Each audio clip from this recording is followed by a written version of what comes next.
Welcome to my channel, Stories of Mama Naini. Welcome to my room.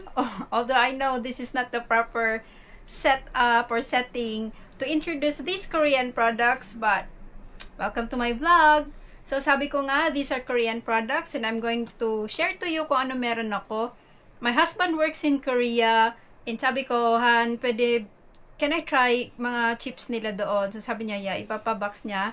But what he does, pag kami sahod, ayan, pakunti-kunti siyang naglalagay sa box para pagkadating ng araw na pwede nang ipadala, yan, mas marami na sila. So, hindi ko alam kung alin dito yung parang sikat doon or recommended doon. Hindi ko alam kung alin dito yung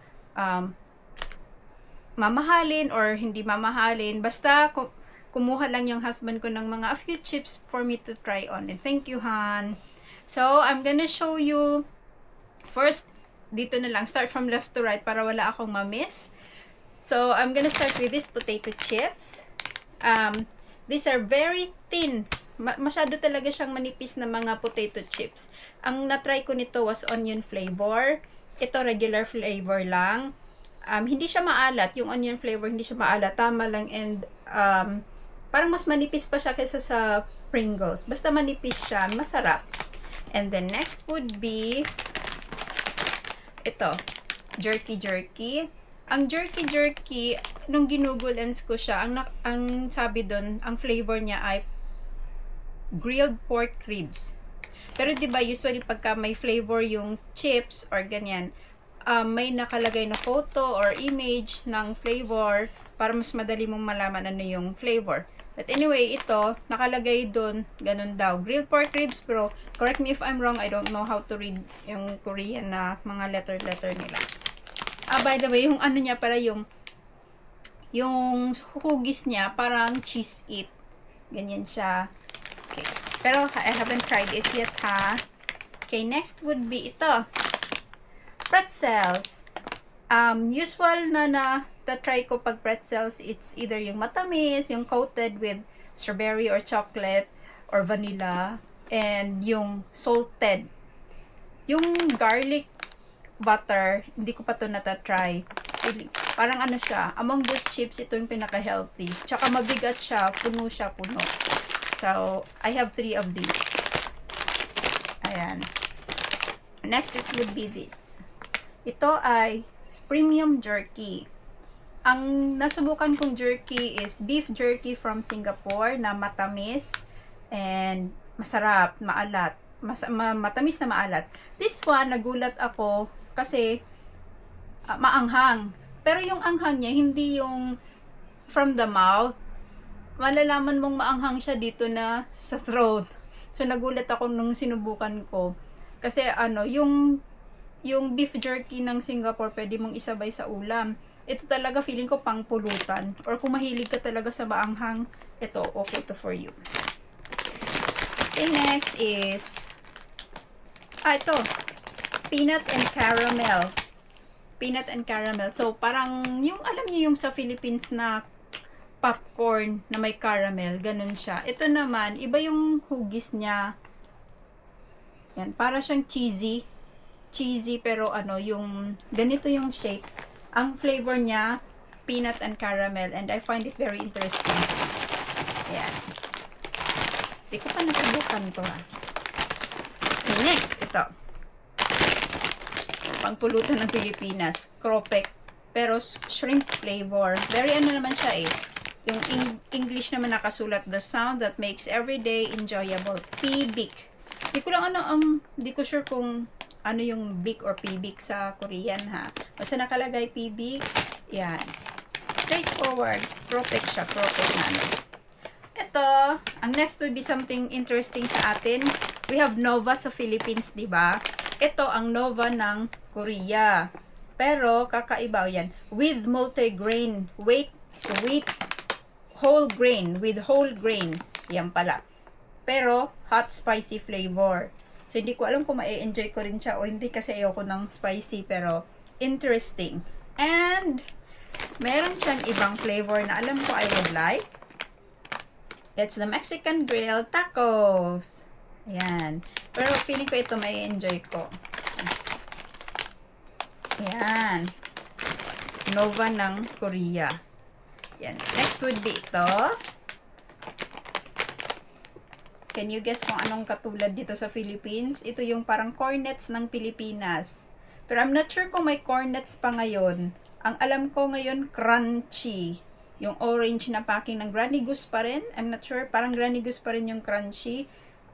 Ito, mas malaki. Yan. Corn flavor. Walang ibang flavor. Ano lang.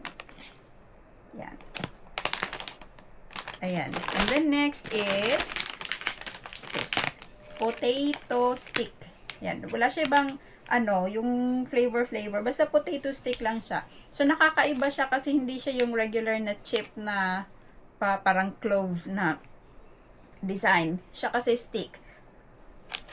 Parang wala akong naisip na katulad niyang shape sa Philippines na chichirya. Ay, correct me if I'm wrong din Pero ganun. Para siyang yung elbow macaroni na ginawang chichirya. Ito, ayan, nasubukan ko na to. Banana flavor na curls. Pero yung curls nito malalaki, ganyan. Ganyan kalaki. Yung parang sa SNR or yung sa mga landers na malalaking curls. So, ganyan siya. Pero, banana. So, parang katulad din siya yung kumakain ka ng curls na caramel flavor. Parang ganun din siya pero banana. Ganyan. Healthy. Healthy daw. Nagustuhan siya ng 5 years old ko na anak kasi yun nga, matamis, hindi siya maalat, at saka parang less evil kasi hindi siya maalat.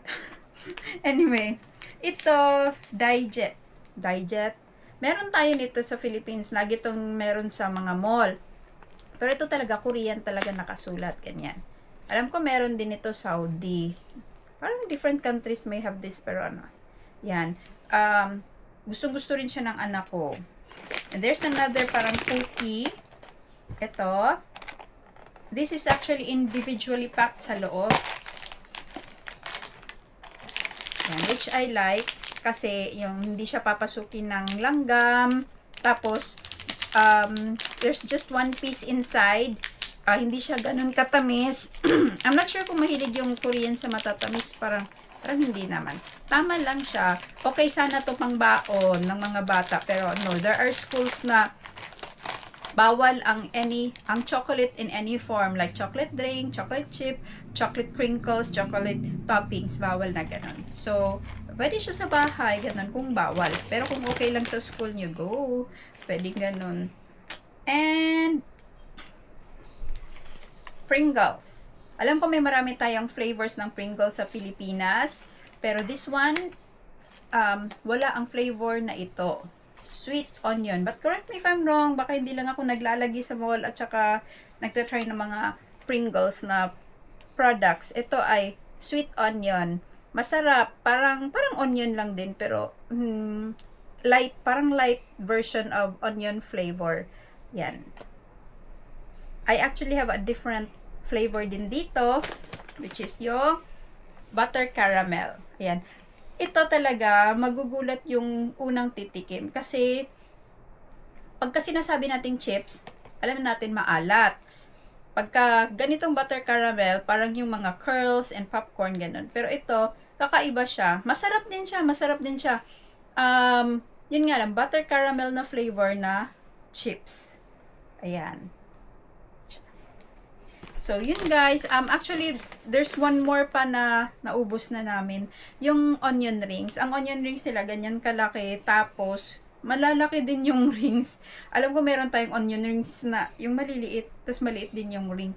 Yung nasubukan namin was malaki. Parang katulad lang din sila, onion rings na Pero, one thing na na-observe ko sa Korean products na ganito, chichirya, hindi sila parang nag-cheat. Kasi sa atin, di ba, parang ang laki ng lalagyan, pero yung pagkain, actually, dito lang, hanggang dito lang, kukunti lang yung laman, mas maraming hangin sa loob. Itong example, ito. Wala na tong hangin, parang kung meron man, konti na lang, di ko rin alam kung nangyari sa pero yung binuksan namin last time, the food was okay. Hindi naman siya yung parang naging makunat or na ano. Hindi ko alam kung anong nangyari sa hangin. Nag-reduce. Anyway, going back. Ayan. Ayan. May laman siya. Kahit na wala na siyang hangin, may laman siya. Ito rin. Manipis na. Pero may laman siya. Kahit walang hangin. And, ito pa. Ito rin eh. Konti na lang ang hangin. Pero may laman yan. Ayan. So, guys, you might ask, bakit chichiri ang gusto mong subukan? Kasi, when I went to Australia, yung nasubukan ko yung Smiths, parang tumatak talaga sa isip ko na, o nga no, if you want to try delicacies or yung mga dishes or cuisine ng different countries, pwede mo rin i-try yung yung ganito. I'm not really encouraging na magchichirya kayo, pero it can bring back memories and also konting knowledge na ganito pala yung mga type nila doon, ganito pala yung ng taste buds nila, mas prefer nila. At saka ang alam ko nga sa Japan, yung Oishi sikat na sikat, 'di ba? Sikat din yan dito sa Pilipinas, pero pag Oishi products mura dito. Pero mind you, pag pumupunta kayo ng Japanese na stores and you buy the same yung red na Japanese na Oishi, ang mahal kaya 80 pesos, tapos dito 8 pesos nang yung ganun kalaki na, kasing lasa lang naman sila. Hindi ko nga alam kung ba't ang mahal-mahal, dahil siguro sa pag-export-import na mga fees, ganon. Anyway, lumalayo tayo sa topic, but yun, I hope you guys enjoyed. You can try different things from different countries in your own ways, kung paano nyo i-explore, kasi meron na rin tayong mga Korean products dito sa may Korean stores tayo, may Korean restaurants. Usually pag sinasabing Korean, kimchi, samgyup, ganun. So, you can try chichirya. Not really encouraging, but you may. And thank you guys for watching. Thank you guys for staying. If you can recommend anything, please comment. And don't forget to like and subscribe. Thank you guys. Bye-bye.